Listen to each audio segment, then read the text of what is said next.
Hey guys, my name is Matumio, and welcome to our episode of Sunday Mailbox. This is a video series where you, the viewer, can submit your gaming-related questions, and then I will give my humble opinion on them. To get the formalities out of the way real quick, if you would like to submit your own question that could be featured in an upcoming episode, you can do so by leaving a comment down below, or by sending me a Facebook and Twitter message. The first question for today comes from Casey, and it is, what do you think about the introduction of a cloak ability for a defensive operator in Rainbow Six Siege? The cloak would be active for a short period of time, and in that time, you couldn't be detected by drones.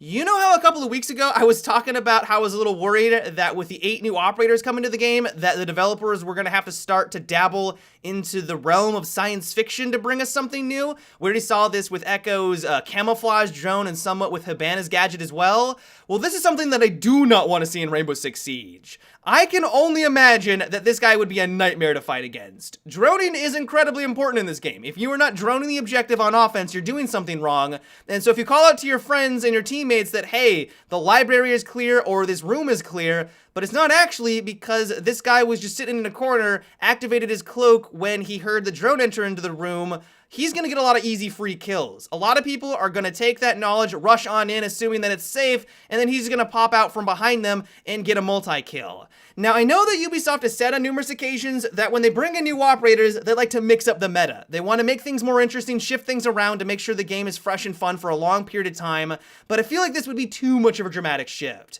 If you're not able to identify everyone on the defensive team during the preparation phase, you're now going to have to second guess every time you jump into your drone if that room is actually clear.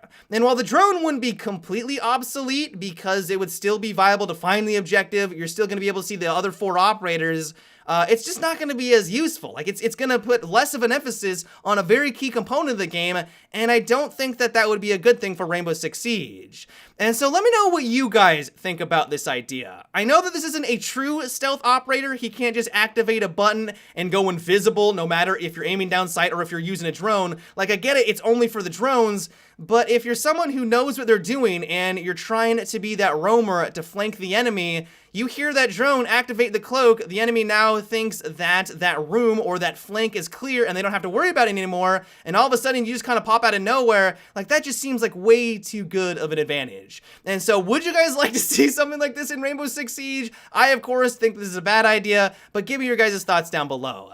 The next question comes from Kevin, and it is, how do you feel about the new grenade crossbow being added into Battlefield 1 alongside Giant Shadow? Are you afraid of the support gadget being overpowered and causing grenade spam? Well, I'm not too worried that it's going to be overpowered. I don't think it's going to be that much better than the other gadgets that we have in the game, but I'm absolutely concerned about the grenade spam. I don't know what it is about DICE, but every single time they come out with another Battlefield game, it feels like they never learn their lesson when it comes to grenades. If you look back at Battlefield 4 when the game first released, grenade spam was a serious issue. I remember days where I was playing on Operation Metro where my screen would not stop shaking for a solid 45 seconds because of the amount of grenades that were flying around everywhere. It felt like you were dying more to explosions than actual assault rifles, and at least for me, that was a serious problem. And while I realize that I am cherry picking here because Operation Metro is its own class and cluster of ridiculousness, it was just a good illustration that there was a problem, and thankfully DICE LA went in and made some changes to reduce the amount of spam that was in Battlefield 4. For some reason, DICE Stockholm was like, nah, we're not going to learn our lesson. Let's add in another gadget that kind of just exasperates the problem. One nice thing that could come from this, though, is that it might make the support class a little bit more viable. Sure, the limpet charge and the HE mortars are decent at taking care of vehicles or doing damage against infantry, but it would be nice to have a gadget that, while granted will probably do less damage against those targets, will hopefully be more consistent at dealing that damage. That said, though, I feel like this is a really lazy way at bringing in new weapons. I know that I'm complaining about a free gadget. This is going to be available for everyone. You don't have to pay a single penny. You don't need to be a premium member. It's going to be free for all, and that's fantastic. Like, I got to give a tip of my hat to DICE for doing that. But at the end of the day, this is just going to be a grenade launcher. I could be proven wrong, but it sounds like this is essentially just a reskin version of the grenade launcher for the medic class, but for supports. And if that's all that they're doing, that's going to be pretty disappointing. And so all in all, while I'm keeping my fingers crossed that this is going to be a great addition into Battlefield 1, it's going to add in more variety, it's going to make the support class more interesting, my biggest fear is that it is basically just going to be a copy and paste of the Medic's grenade launcher, and it's just going to add to the grenade spam, which is already a serious problem in Battlefield 1.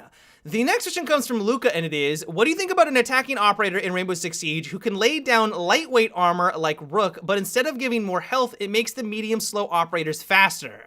That is a very unique idea. Being able to make your entire offensive team faster and more aggressive could absolutely have its benefits. One of the reasons why people play as Ashe is, well, first of all, her gadgets and her weapons are amazing, but also because she can zip around the map really quickly. Being able to just show up in a spot where the enemy isn't expecting or moving around just faster gives your team or gives yourself an advantage. Movement is a resource. Like, it is something that if you use properly, it is a tool in your arsenal to win firefights.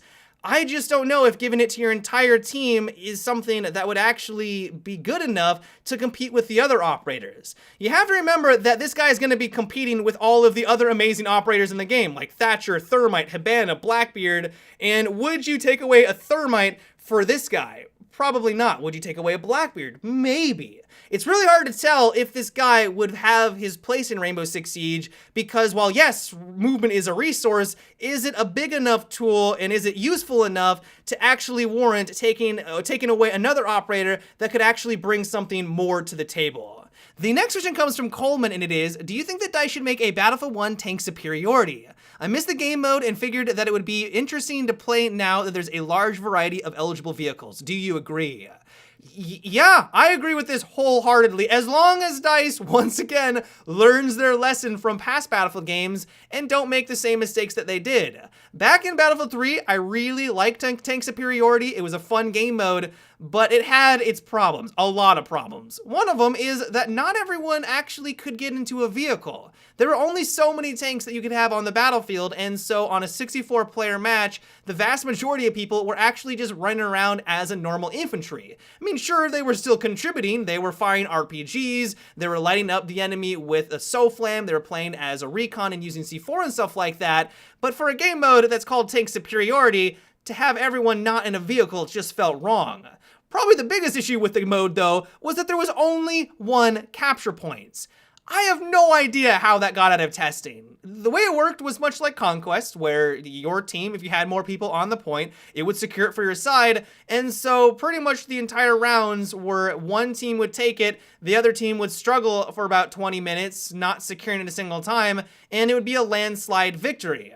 And while once again, the game mode was fun, those two big flaws were, I think, one of the biggest reasons why the game mode, and the fact that it was only for the DLC, you could only play it on a DLC map, for those reasons, I think it just kind of withered away and died.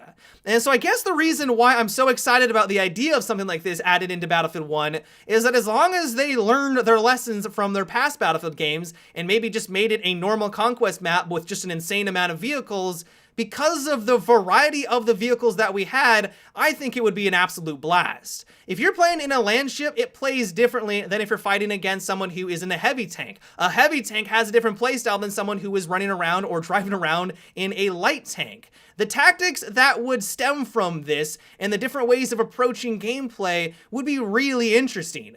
You could have your heavy tanks sitting on the objective while the light tanks try to flank around and get some side shots against someone. You could have land ships coordinating and focusing down the enemy from a distance. You could have the artillery pummeling them from across the map. Also, with the dynamic destruction and dynamic damage that they've added into the game, that's also just going to make things more fun. You could have people focusing down the gunner so that they can't shoot anymore. You could have other people swoop on in to absorb the damage as a heavy tank. I think a lot of people would love to have a game mode like this. Conquest is fun, Conquest is great, but it doesn't have all-out vehicle warfare. I mean, there are, of course, vehicles there, but this would just take it to the next level, and honestly, could make it feel like its own unique game. Kind of more like World of Tanks. And I know that some people will just say, oh, you can go play World of Tanks if you want that. I think with the mechanics that they have in Battlefield 1, once again, as long as they learn their lessons from past Battlefield games and they implement right, this could be an amazing addition into Battlefield 1. But yeah, guys, that is it for today's Sunday Mailbox. I hope you enjoyed.